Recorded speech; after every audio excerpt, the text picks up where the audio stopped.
Ano na po siya, ma'am? Large na po siya. Kahit tila sining sa museong di naluluma, pinipini kong ginto hanggang kaluluwa. Gonna keep you like that. Po, 600 po. Good day mga ya. Ngayong araw nga ang gugupitan natin ay Pomeranian. Ang gupit niya nga pala ay summer cut. Bilog yung ulo.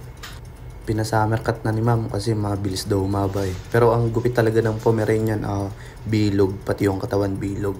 Sa kanya ang pinabilog niya lang yung ulo. Kasi mabilis daw umaba yung sa katawan eh. Kaya pinasummer cut yung katawan. Malapit na rin kasi mag-summer kaya okay lang kahit sinummer cut yung Pomeranian niya. Kasi magtatag-init na rin naman eh. Ang ingay ni Bulilit sa cage. Di ako makapag-voice record ng mga ayos. Ayan, naririnig nyo ba? Ang ingay, no?